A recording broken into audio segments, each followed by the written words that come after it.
progression of him losing his mind, the fascination to horror as they get better and better at mimicking him before he treats the glass to not see them. There's some weird stuff with electricity and motor engines stopping, but then him managing to get a generator working in there. The book does mention at one point it has an iron roof and in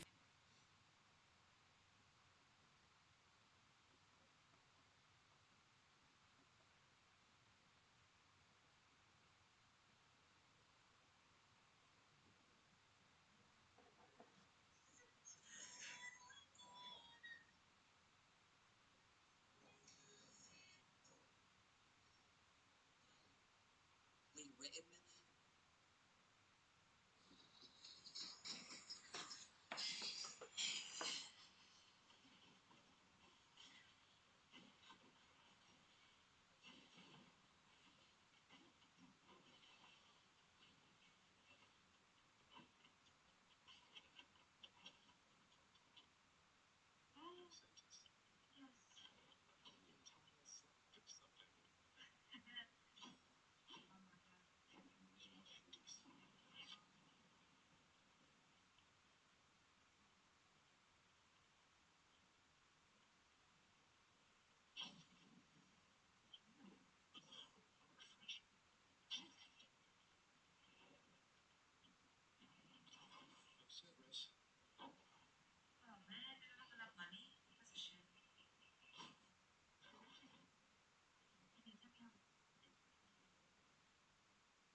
AG1.com/Wendigo or scan 05 of Bright's disease. Because of his work in the forest that we see the series open on, as well as several other scenes like Wyatt's death, we see that everything is black and white except for nature. Nature has always been here, and it will never be forgotten because inevitably the images of Julian, Wyatt, and the giant itself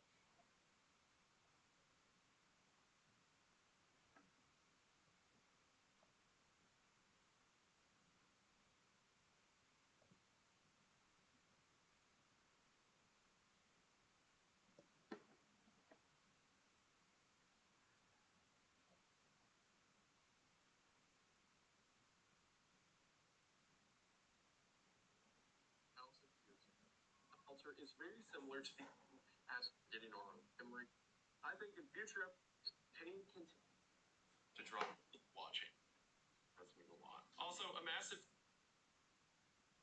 Response. That's so funny. All the plants are shaking out of fear. This is such a weird addition to his character, but I do love it. You guys, grow better!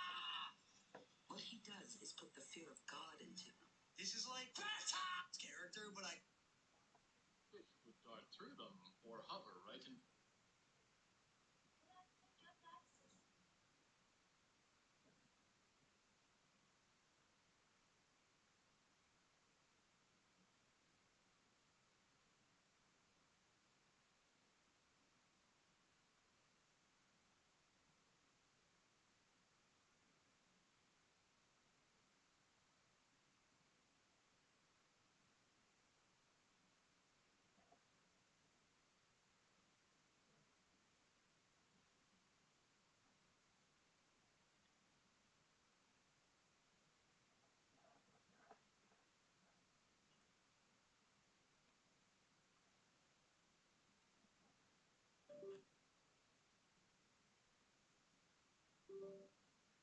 Of Hill House until she ascends beyond them and potentially gains new power from her connection to the house, which is then stifled when she's forced out by Luke and Dr. Montague.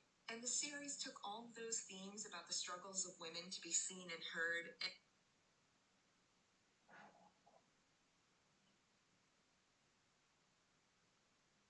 also pointing out the flaws in a movie that's based on those things. So, happy watching the video.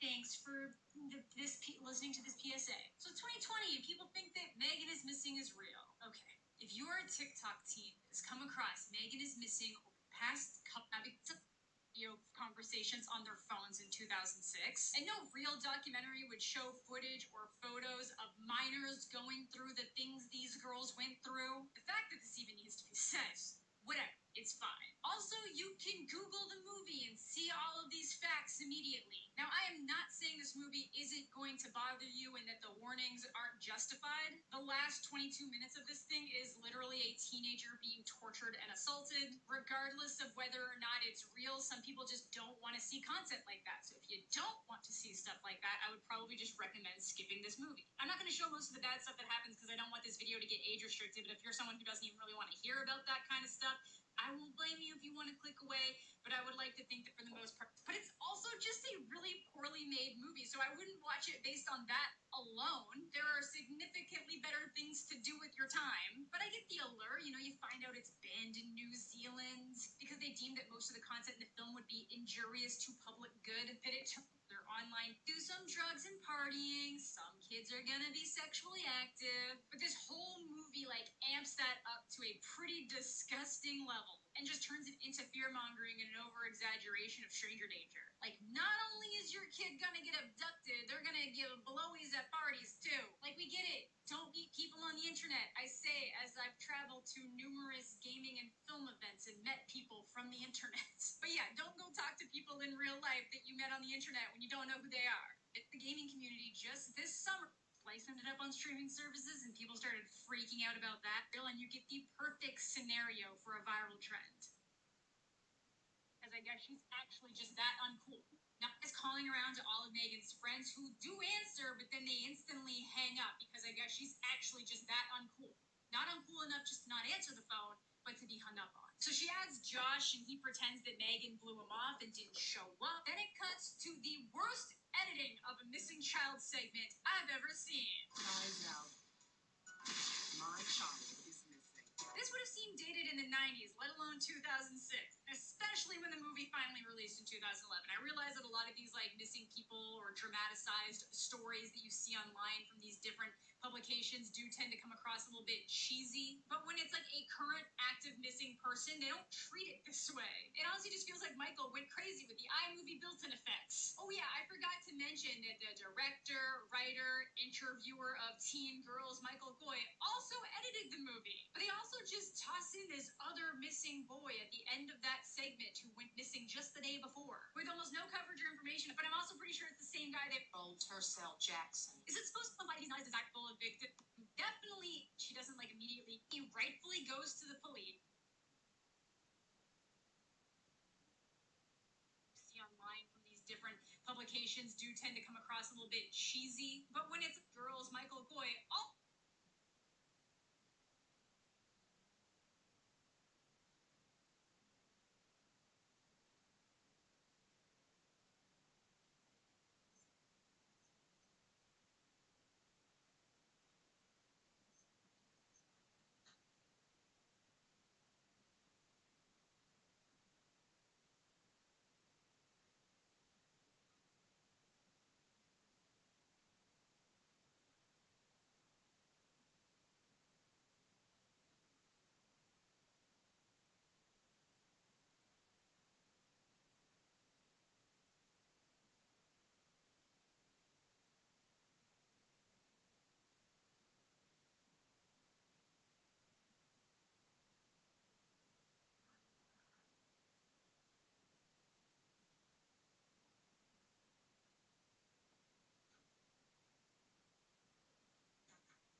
folklore, iron repels fairy magic, so who knows? I don't know. You'd think if that was the case, their cell phones would work when they're inside the coop, but that does not seem to be the case. Like, even if you just showed me, like, their phones turning on, but that obviously there's no reception out there, yeah, that would be something. Not something to get super hung up on, just like a mild annoyance considering how much else is explained in this. But Professor Kilmartin here basically said he was hiring 13 people a day to build this place, then locking them outside to die so no one else would see the fairies, all in the name of research. Then one day he noticed a new watcher come through, a little red-headed girl, totally alone, seemingly curious. And it started to make him wonder if this power of duplication could be used to cheat death. Which, you know, dumb thought, it would just be an empty vessel with a face that looked like someone you used to know. Like, come on, man, we could probably achieve that with plastic surgery. The book does something different in this moment, which we will get to later, but he talks about thinking he sees something in the woods during the day and assumes he's losing his mind because he knows they can't go outside during the day. It'll later be revealed that something actually was watching him, but the movie does just commit to the forest giving people hallucinations, which is dumb.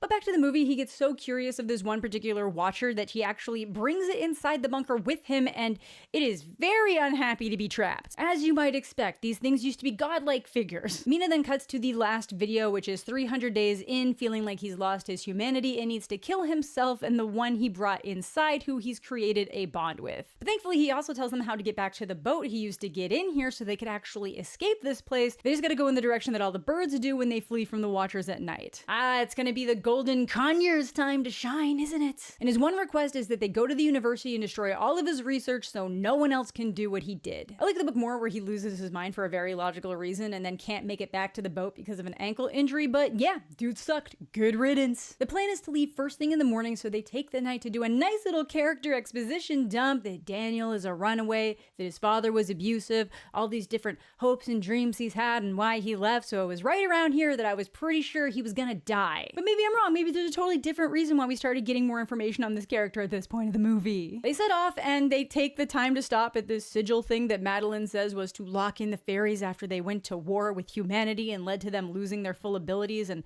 apparently is also the reason why they can't leave the forest. But they continue on as the night starts to chase them and thankfully do make it to the river in time, but yeah, something then calls out to Daniel and it's Jeff. Who the fuck is Jeff? My name is Jeff. Who he is just dragging out of the woods when, like, my guy, the last time you saw him, he was stripped naked and drug away, and now you have the full knowledge that these things can become any one of you, and he's fully clothed again. Do better. At least in the book, it's very clear that Daniel feels a special level of guilt for not saving John because of how nice Kira always is to him, so I can see why he'd so badly want it to be him. In the movie, even Kira's like, that's not my man. Daniel!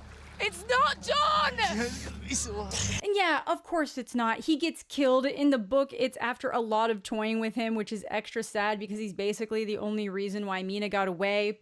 He's also the only reason why she almost died with him, but still. In the book, she actually has an added layer of guilt because she looked in one of the burrows as they're fleeing and thinks one of them saw her, which is probably why I was able to get to them so much faster than the others. This one, I don't know why the one with his clothes conveniently got there so fast, but that's fine. So yeah, there is actually a really good chance that the one earlier was never John and it was just them pretending to have killed him again when they had done it off screen, but there was no kind of like telltale distortion signs. He didn't seem like he had awkward proportions, and I don't know how well they had his look down. I don't know. And just like that, they're done and back in civilization. I know a lot of people wondered why Mina would still have an apartment. I think she's only been missing for like about 2 months tops in the book, maybe 3, and it's acknowledged that her rent would auto pay. Though the book also mentions her being a struggling artist who doesn't make much money because she doesn't like doing commissions, and that's why she was driving a bird to Belfast for $200. Oh well, it's fine. She heads to the university to destroy his work, and the least believable thing is that they've preserved his office. University office space is a hot commodity. There is no way it would have remained untouched for this long. The book was at least smart enough to have his work in storage. I get that they wanted a more fun environment for her to look through, but like, come on, guys. Students fundraise to maintain the office, my ass. But she quickly finds what she's looking for, including more exposition dumps about fairies and humans living in harmony, at times even mating together, leading to halflings that could walk in the sun. So who knows how many are out there right now living among us? Before revealing a photo of Kilmartin and his wife, Madeline, who passed away before he ever built the bunker, which means that this isn't Madeline. Kilmartin went out to the woods to try to make a replication of his wife, somehow thinking it would like actually satisfy him emotionally in some way, that it could actually be her. The book actually tells us that the reason why he started being tortured by the creatures was because they all started replicating his wife in grotesque ways. They don't show us who the wife is at this point in the book, but good mysteries leave little clues like that sprinkled throughout so that it's like satisfying when you figure it out or when it's revealed. Like the bird always screeching when Madeline gets close because we know animals can't tolerate being around them. And the halfling Madeline in the book actually revered Kilmartin for teaching them how to use their abilities again, while others hated him for being a human, so I guess they were the ones who actually killed him in the book, but she feels separate from them because she can walk in the day. So Mina rushes to tell Kira what she's learned, and the movie does a nice flip up here that she is actually talking to Madeline disguised as Kira the whole time. Nice little switch up, I will give it to them, but this is where the motivations really start to differ between the two Madelines, the movie one and the book one. Movie Madeline says that it's her aim to become them and that they deserve to die for being humans who ruined the fairy godliness. Things that don't quite make sense after living with them for months when she could have just offed them all whenever she wanted. Book Madeline really just plans to borrow different features and live a life away from the Watchers and needs to kill them to clean up the loose ends to finish Kilmartin's request. The movie section here is wild though, like this whole line had to be ADR. Like Mina is literally crawling on the ground with a shard of glass in her hand, answering questions like so calmly. I won't tell anyone. I promise. It's not Madam Web levels, but it's not great. I just don't know why movie Madeline wouldn't have gone to clear out the research herself. Like, she's shown that she can do a very convincing Kira, so she didn't have to show up as the dude's dead wife. The whole thing is just weird. Like, she's thanking Mina for showing her the way out, but Madeline knew that the bunker was there because she'd been in it, because she was obviously the one that he had pulled inside, but like, I guess she might not have known how to use a computer, but oh well. In the book, they at least make Madeline sticking around this thing where she actually sees the coop as her home, like as a gift from Kilmartin, and only left to honor his final wish as someone she's thankful to. Again, killing them was just to finish off his request, not some grand superiority plan because she doesn't actually want to kill like the changelings in the woods. Makes way more sense than the hard flip in the movie where she's like this nurturing, protecting person to just evil demon in an instant. It does feel a little bit weird in the book though, when Mina's just like, oh yeah, just kill me already unless you want to stop being one of them and start being like us. As if humans are such superior beings, but you know, it works. That's one of the other things she was happy he taught her how to be. The movie has to go a different route and have Mina reveal the idea of halflings and that Madeline might not actually be alone, that she could find more of her kind and live in the light as they are. No idea why that would lead to her sparing Mina's life, but sure. But then it just turns into this like cheesy Grinch's heart grew 3 sizes situation where she's like rapid morphing in on herself until this like energy blast releases from her. No idea what happened here. Maybe this is just like the last pieces of her magic releasing because she then sprouts wings and flies away. Really awkward scene and definitely more of a moment for Mina to finally be letting go of her guilt, but whatever, it's fine. I know what it's like to feel that half of you is evil. Again, in the book, it just makes way more sense that by the end, she just doesn't want to hurt them and leaves them with a warning to never speak of any of it. Opposite of the movie, where this has all just been Mina narrating the situation to her sister, who is scarred from the accident, a literal physical reminder of the damage she caused reflected in her own face, but also showing that she's finally ready to start forgiving herself, with the final shot panning down to a little redhead on the street watching up at her window who for no reason has distorted proportions in case you couldn't tell this was Madeline. So that's where the movie ends, but the book actually takes it to another chilling level. A good deal of the end of the book is just how they haven't been able to relax, that they can't trust any passing face because who knows what it could be. A constant dread that the movie really drops before Mina sees a face staring at her that she remembers from the beginning of the book, someone she used to draw and describe as the android for having unusually perfect features. The kind that could only be possible with a lot of work, or, you know, if you had the ability to perfectly sculpt yourself in an instant from the best available features. Someone she had compared Madeline to in the book almost instantly. So Mina assumes that this is Madeline come back for some reason, only to find her flanked by 2 other perfectly proportioned people before the actual halfling Madeline comes up behind her to say that Mina's in danger and that these changelings have been watching her for ages. So a lot going on with that little twist. Seems like they were watching her before she got lost. Was this all like a weird setup from her friend that he wasn't aware of to get her into the woods? Who knows? I wanted to know so bad that I found out that they were doing advanced reader copies and reached out for one, so if you're watching this, please send book. Thank you. Send book. But yeah, just a lot of key changes at the end so they could try and make an emotional through line to this created for the movie guilt trauma about Mina's dead mom that again, could have been implemented well. I don't think it was. So we just kind of get like a pretty bland adaptation of the moments that are pretty much the same, and then a really weak execution of stuff that they changed. There's no tension, there's no dread, and the mystery is implemented so poorly that the twist feels cheap and less logical than its literary counterpart. I appreciate the attempt to make things go a little bit deeper thematically, but God, it didn't have to be like this. That's gonna do it for today's video. Let me know what you guys are thinking in the comment section down below. I know a lot of people really did like this movie, and I am very happy for the people who did. That is awesome. I was just really disappointed by this. I thought that the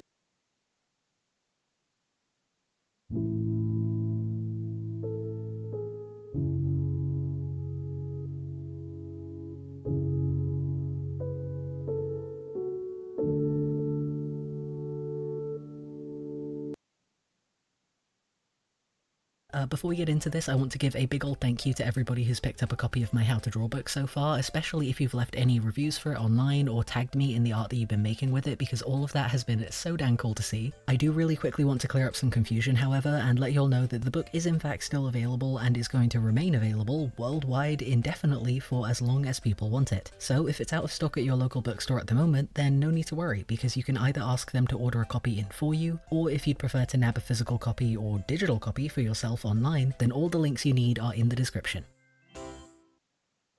Hello, hope you're doing well. It has been a minute, and that is because I have not been doing too well lately, which I think a few of you might have guessed from the fact that I haven't uploaded anything in about 2 or 3 months.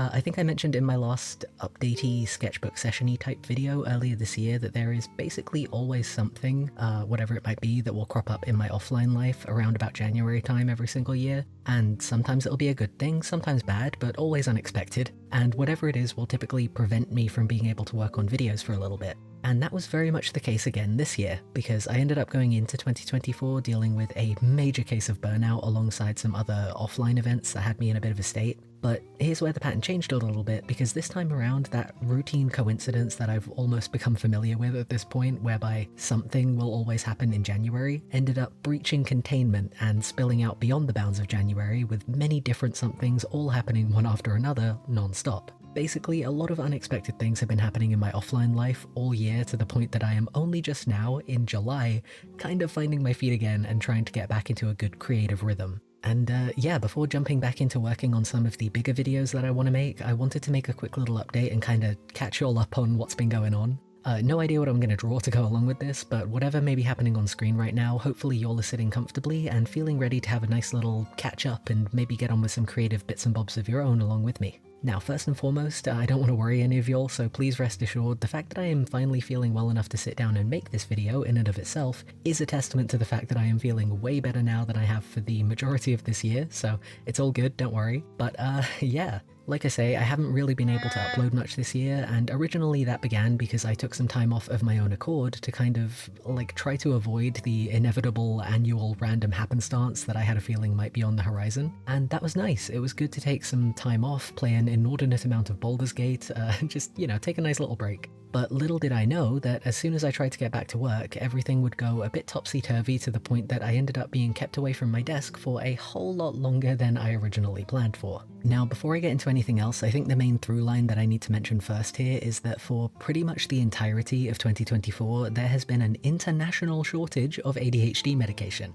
For context, I have ADHD, and this is a medication that I need to take daily in order to be able to get through my days at anything more than a below baseline level of very basic functioning. Honestly, I could do a whole nother video about the ins and outs of what the reality of living with ADHD actually looks like, because there really are a lot of ways in which it gets misunderstood as a condition, but the long and short of it is that without my medication, it is extremely difficult for me to just exist, basically, let alone get anything done, including, like, basic self-care. But that's where my meds come in. Or at least that's where my meds should come in if, again, it weren't for the international shortage that's been going on. The thing is, though, instead of a complete supply shutdown, it's been more like my medication became really hard to find, but it would still be available every now and then in odd places very unpredictably, just kind of on and off. And in its own way, that has almost been worse. Because while I have been able to refill my prescription like once or twice, what that's actually meant is that multiple times this year my body has reacclimatized to my meds only to suddenly be cut off from them again when I've been unable to refill my prescription.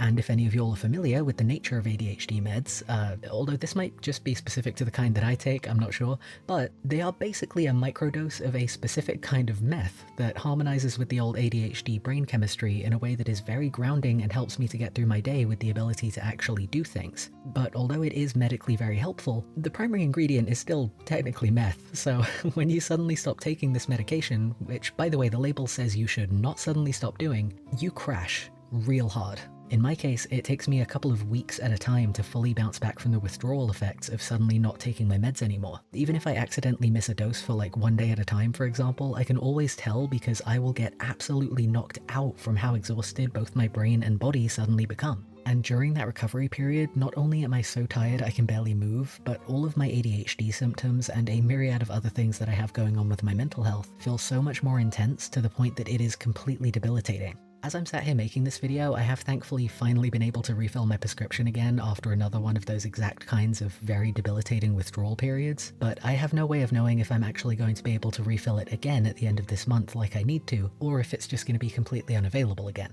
So right now I'm just trying to reap the benefits of being back on my meds while I can before I potentially have to go back to desperately trying to self-medicate by drinking more coffee per day than I ever have in my life, which, you know, it's sometimes effective and sometimes it knocks me out as much as the withdrawal that I'm trying to counteract, so a little bit hit and miss, but you work with what you've got. Anyway, that's one of the things that I've been dealing with up until now, but the other, I would potentially say even bigger reason that I have been creatively and functionally incapacitated for most of the year so far is one that I'm pretty sure I did mention over on my community tab a while ago, but I can't remember how much detail I went into. The short version is that I have been stuck coordinating a bunch of home repairs for the better part of about 4 months. The long version of that, though, is that I have been coordinating a bunch of home repairs for the better part of 4 months because we discovered that our flat had a really bad mold problem that, by the looks of it, had been going on for a while because it had kind of been hidden behind a bunch of stuff, and by the time it became bad enough for us to actually notice it, it had already blackened whole patches of the walls and contaminated most of our furniture and probably affected my immune system too, given the fact that one of the worst affected areas was right next to where I slept. But hey, if nothing else, that disgusting discovery did probably explain why I have inexplicably had the constitution of a sickly Victorian child for as many years as I care to remember. Anyway, needless to say, gross.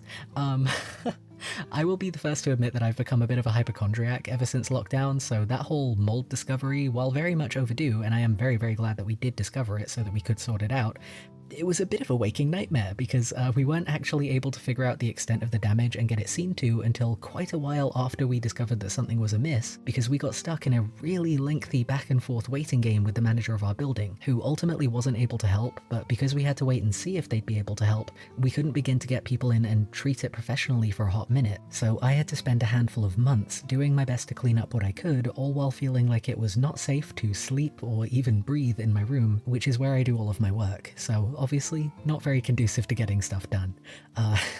I will say though, and obviously I can laugh about it now because it is thankfully all fixed now, it's fine, knock on wood, but there was one point amid all of the stress of trying to get this whole mold problem seen to, which at the time was very frustrating, but now I can look back at it and be like, God, sometimes life really does imitate a sitcom, doesn't it? Our building manager did at one point send like a damp inspector to kind of take a gander at everything and see if there was anything that they could do to help out. And I kind of opened the door for him, said, "Oh hey, you must be here about the very evident condensation problem that's been causing all of this mold." And he said, "Yep." And he came in and he took a look around, pointed a doohickey at the wall, all that kind of thing. And then he turned around to me and he said, "Yeah, what you have here is a condensation problem that's causing a lot of mold." So, you know, super helpful, really appreciated waiting for the expert opinion on that one.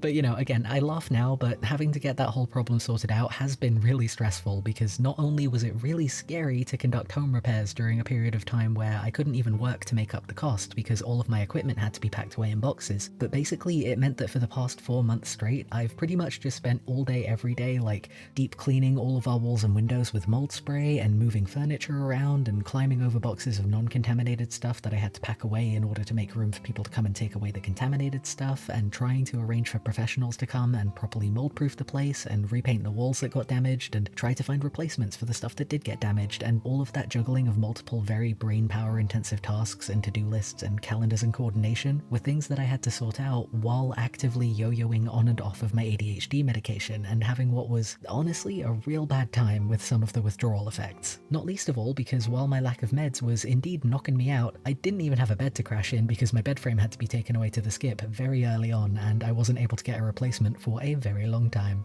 But yeah, point being, if nothing else, maybe take this as a bit of a PSA and learn from my mistakes. Please remember to check up on your walls and windows every now and then and keep your soft furnishings well away from your windows because they might get gross. Anyway, alongside the international med shortage and horrendous mold problem, if you can even believe there was more stuff to deal with on top of both of those things, besides those two kind of real prolonged components of me having been a bit indisposed this year, there have also been a handful of other things that popped up along the way. Everything from a completely different matter that led to a whole nother back and forth between me and my building manager, to a plug socket bursting open the literal day after I thought all of these repairs were finally over and done with, and a bunch of other stuff in between, but the other kind of big factor that I guess is not yet over and done with, and I don't know if it ever will be really, is that, like I say, I kind of came into this year already dealing with a big old case of burnout, but that burnout was something that actually came about hand in hand with some offline happenings in my personal life towards the end of last year. I won't bore you with the details, but the long and short of it is that those personal matters kind of unexpectedly dug up some memories that I didn't even remember burying, but by golly, they all came rushing back real hard in the form of a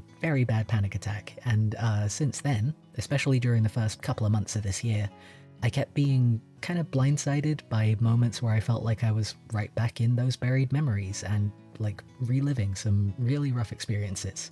All while, again, yo-yoing on and off of my ADHD medication, which I can safely say, would not recommend when you're having a bit of a mentee bee.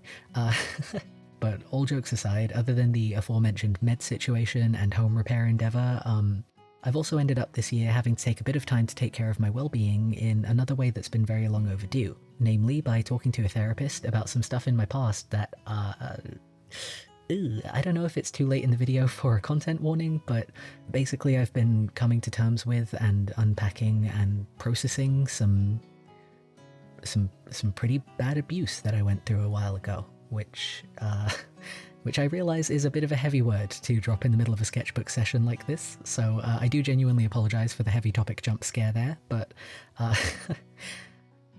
in all honesty, I was very close to not mentioning this at all in this video, and unexpectedly, even trying to record this, I don't know if I'll probably need to edit it out. It took me a couple of tries to even say it. And while I am editing it, I'm probably going to be pretty torn as to whether I ought to just cut this part out or leave it in. But the reason that I did want to even briefly mention anything to do with that whole revelation that I've been unpacking lately is because it is heavy. So much so that I am still, even after having been seeing them for quite a few months now, I'm still working with my therapist to get to a point where I feel like I am allowed to talk about it. Whether because it feels like it's too serious a topic or because I don't feel like abuse is a word that I have a right to use to describe my experiences because of this, that, or the other. I mean, hell, you can probably already tell that I'm trying to dance around the word even now because it just feels weird. It feels uncomfortable. Trying to say it gives me a lump in my throat because it's something that my entire nervous system has been rejecting and avoiding for a very long time. And it turns out that unpacking those kind of things that give you a lump in your throat, enough for it to stop giving you a lump in your throat, is also a process that takes a very long time. However, that whole heavy old topic and chapter of my backstory, so to speak, it is something that I want to kind of work my way up to properly talking about at length at some point, because part of the reason that I ended up burying all of that baggage in the first place is because at the time I couldn't find any examples of people talking about the specific kind of stuff I was going through and calling it what it was. And I really want to try and contribute something to making it feel like it's not quite so heavy to talk about. But for now, that's a bit of a lofty goal, but yeah, it feels awkward to say, but thank you all for letting me ramble about that for a moment, because even just briefly acknowledging it in a bit more of a casual, comfy context like this feels like a big baby step towards that goal of talking about it properly, if that makes sense. But yeah, all that to say, it's been a busy old year. And having said all that, I do really hope that this video doesn't come off purely as 10 minutes of me just complaining or like venting, because I didn't want that to be the point of this. And ultimately, although all of these things have been a big old headache to try and deal with, a lot of them have actually come with silver linings. Like having to deal with the mold problem meant that I also had to completely rearrange my workstation, and now I have a lot more space to spread my equipment out and do various kinds of work rather than just being scrunched up in a corner like I had been before. And so far, the new setup has been really helpful for ADHD proofing my day-to-day routine, which is hopefully going to make things at least a little bit easier if I ever run out of my medication again. And on top of that, although this is probably evident given that I am making this video right now, but having all of those repairs done and knowing that my home is clean again and taking the time to take care of my mental health and, at least for now, finally being medicated again has really got me feeling for the first time in a very long time like I have enough mental energy to be able to work on videos again. And while I'm on the topic of videos and stuff that I want to do, I am going to be doing my best to not get ahead of myself and like churn out videos at lightning speed now that I'm back to rights, because I don't want to accidentally push myself too far and get knocked right back into burnout, especially because I am going to be trying to balance my time between video work and freelance work for the next while, so I definitely don't want to overdo it while I'm figuring out my kind of freelancing schedule. But I do know that the next video I want to work on is going to be a big one.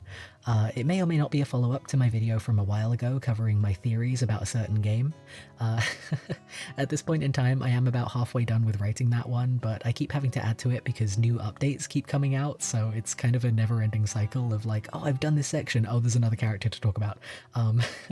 It's definitely going to take a while, but I am really looking forward to putting it together, because, man, this year has been insane, evidently, but God, it's just really nice to be feeling that familiar kind of creative adrenaline rush again. I really missed it. But yeah, on that very happy note, I think that's just about everything that I wanted to catch you all up on for today. So, thank you all very, very much, not only for stopping by today, but also for your immense patience while I was absent and all of the very kind comments that I came back to. There was a lot of really sweet stuff left on a lot of my videos while I was away, and I really appreciate that.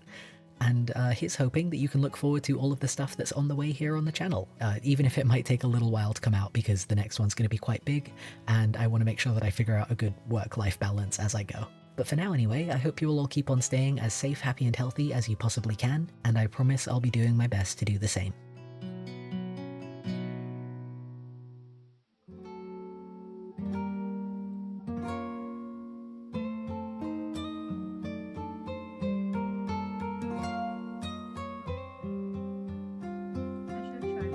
Oh, hey, it's alchemy. Yippee!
Literally, what was the spike? Why is there a spike here?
Can I go to the bookstore?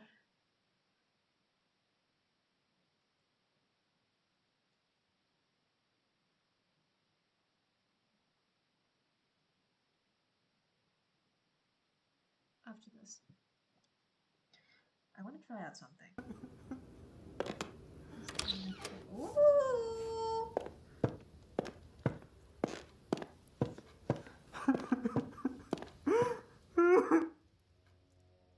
If you have been following our channel for a while, you are probably aware that we love discovering games that have a connection to real-life events, or even contain a reference to the real world, no matter how unclear that reference is. This channel is actually the first one on the internet to reveal the true story behind Lucy in Visage, Nine Childs Street, and The Bridge Curse 2. If you check the internet websites, you'll find most of them focus on the popular games, where the real-life inspiration is clear, but there are dozens of hidden small games that they ignore, and most people never get the chance to even know their existence. It's disappointing that many content creators seem to avoid digging deeper into the real-life inspirations behind certain horror games, and instead they prefer surface-level titles. It feels like a missed opportunity to explore the fascinating connections between fiction and reality in the horror genre. The good news, however, is that for curious people like me, there's always something to be found if you delve deep enough into the ocean of indie horror games and focus on the details to not miss even the most unknown ones. After we explained the real-life inspiration of several relatively popular horror games in the past, today I wanted to delve into the story of a very small and mysterious title that I am sure none of you have heard of or played before.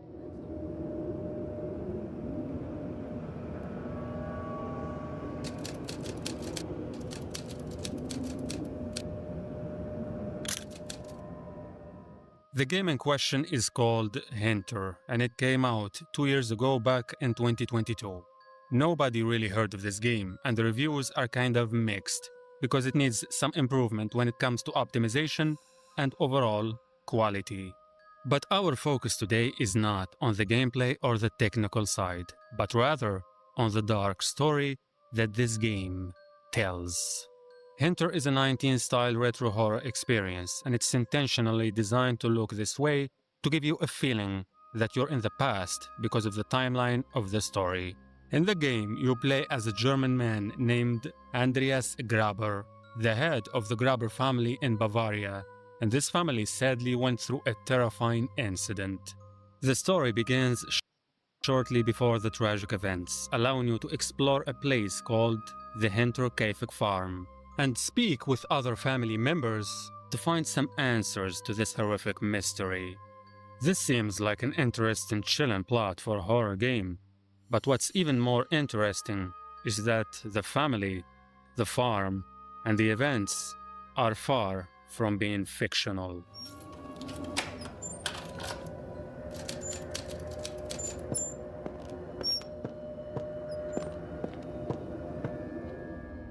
In order for us to discover the real events behind this story, we need to go back 122 years in Germany to reach the year 1922. The specific place we're talking about is in a small city called Weidhofen, inside the state of Bavaria. In this location, there was a large farm called Hinterkaifeck, which belongs to a prominent family called the Grabers. And by the way, please don't focus a lot on my pronunciation of the German names in this video. Most people say it's Hinterkaifeck and Grubers, but I'll go with Hinterkaifeck and Grabers, because the real pronunciation in German is definitely different than both. Anyway, the farm was built in 1863, and it was really well built and taken care of. The Graber family lived a quiet and isolated life at this farmstead. They were known for keeping to themselves and had a reputation for being somewhat reclusive and outlandish. In other words, they were the type of people who don't want anyone to stick their nose in their business or even get too close to them. which explains why they built their home away from other busy places. The family is also relatively big, and it has 6 members. The head of the family is Andreas Graber, a 63-year-old man who is known as a stern and controlling figure. In fact, many rumors also mention a suspicious relationship between him and his daughter, but I will explain this part later. The second main member is Kazilia Graber, the 72-year-old wife of Andreas. She was an old woman who rarely left the farm. She was known for being a traditional lady and devout in her beliefs. In the same home, there was also Victoria Gabrielle, their 35-year-old daughter, who was a widow with 2 children. Aside from the death of her husband, she had a crazy life, and many rumors reveal suspicious events about her. Her 2 children are 7-year-old Kazilia, who is named after her grandmother, and 2-year-old Joseph, who was born outside of marriage, and there are many hidden mysteries behind his birth. The daughter Kazilia was known for being a lovely and cheerful child. She attended school in the nearby village and was very loved by her classmates and teachers. She was smart, respectful, and had very good manners. She was basically the biggest source of light in the house. Along with the family members, there was also a woman called Maria Baumgartner, who started living with them on March 31st, 1922. She is a 44-year-old maid who came to replace the previous worker, who left due to a feeling of distress and bizarre events.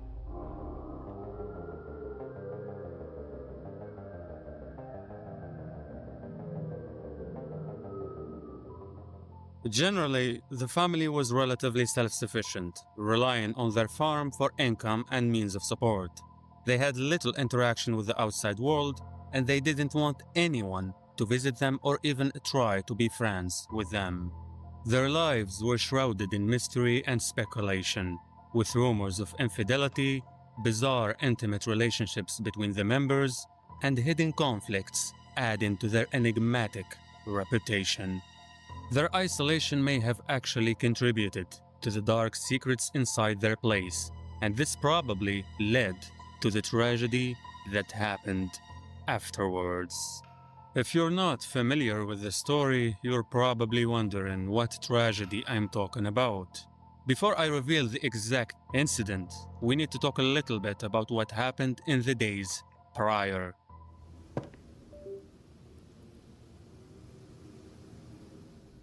In the weeks of March 1922, the Graber family experienced unsettling events, including unexplained footsteps in the attic, missing house keys, and a mysterious newspaper appearing on the property from nowhere. Many of you might I think I did pretty well with the flower.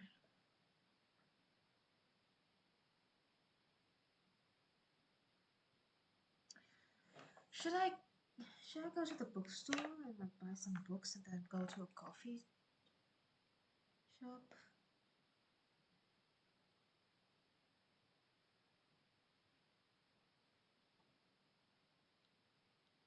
The game in question is called Hinter, and it came out 2 years ago, back in 2022. Nobody really heard of this game, and the reviews are kind of mixed, because it needs some... But the long and short of it is that that's all that it's kind of unexpectedly does.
advice to give people before they watch Megan's Missing, which are: do not watch the movie in the middle of the night. Do not watch the movie alone.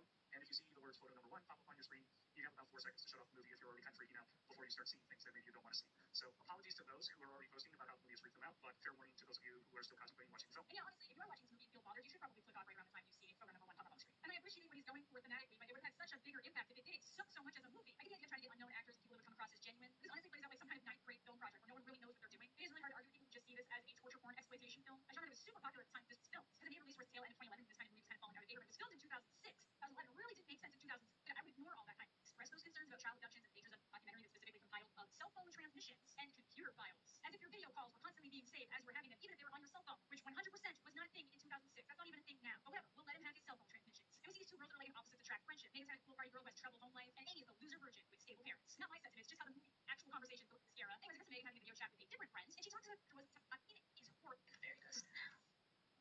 I literally cannot stress it. Okay, I think that's fine. Might say, what can be mysterious about a newspaper? Well, a normal newspaper that you bought might not be worth mentioning. But the problem is that Andreas found a newspaper that he never bought, and he was never subscribed to receive it in the first place, which means that the postman Let's check the weather outside.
Oh my god, no, no, no, no.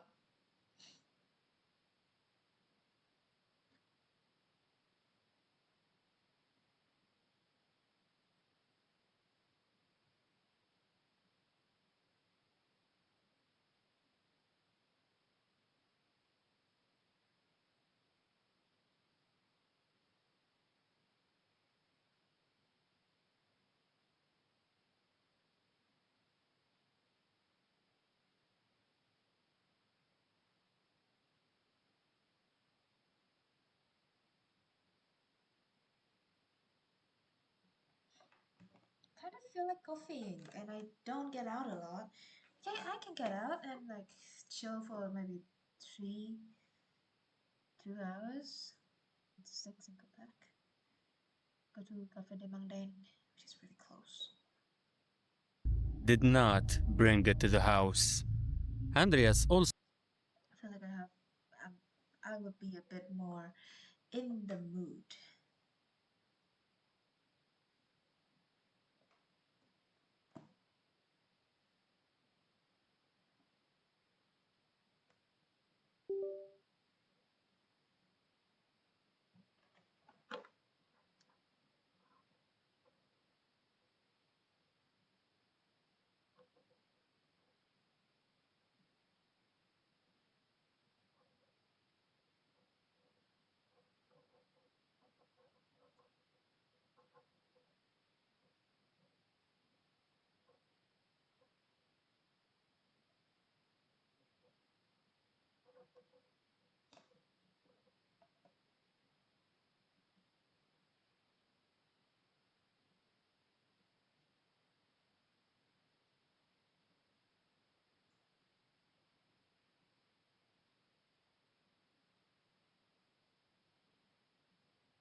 Should I go? If I go now, I have like about 2 hours.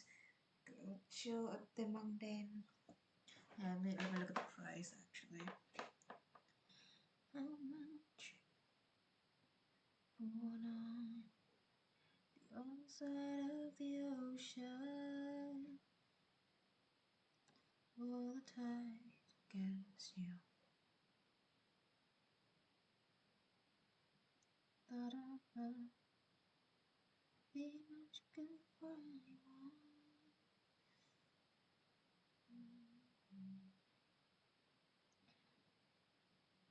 But in your heart, and you're covered in scars, but you don't see what I do. 'Cause baby, everything you are, everything in me, so meant to be. Baby, every single part. I mean, it's a nice place, and I can go. I can just walk home.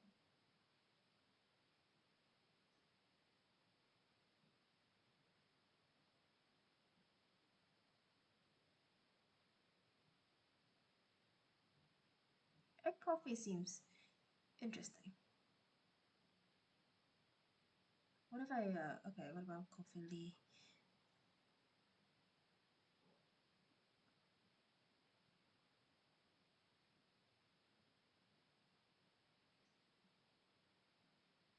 Born on one side of the ocean, though the tides against you.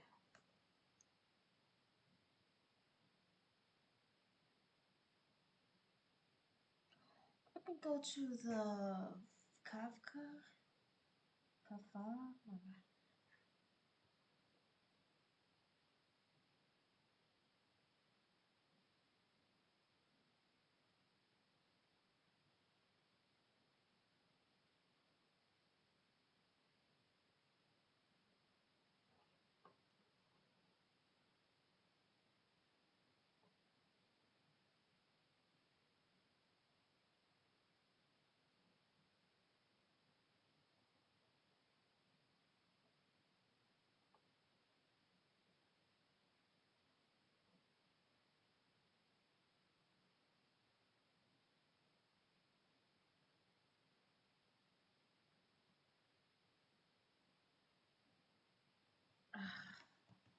Here's the dilemma. I want to go out and buy some stuff.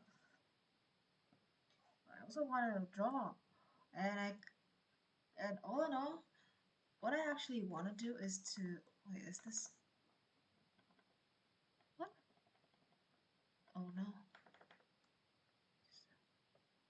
Copy. Oh my god! I need to get rid of that.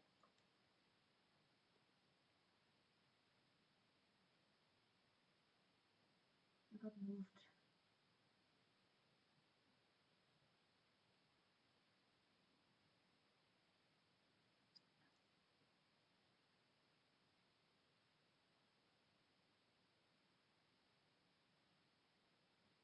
So that's why it's been like so out of focus.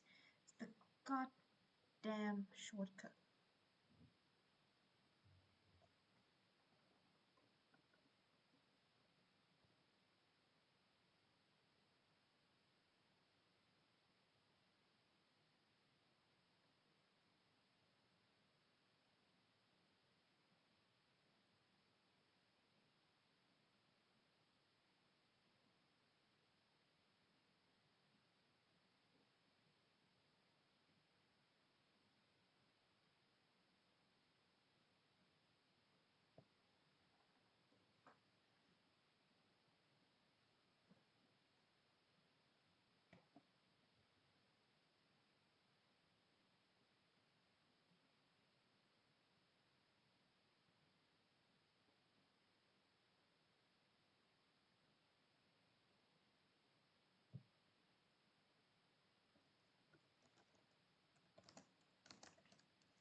Oh my god, I have like 1,000 subtools. Are you shitting me?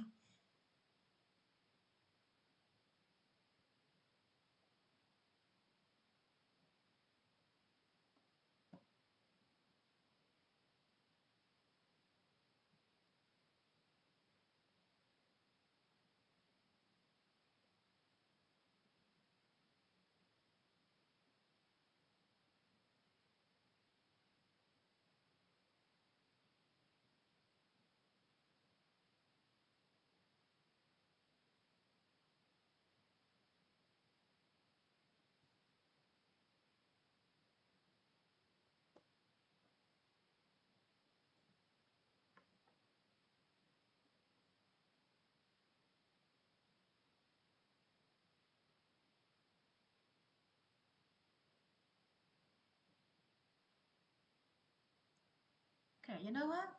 I don't know. I'm gonna stop the stream.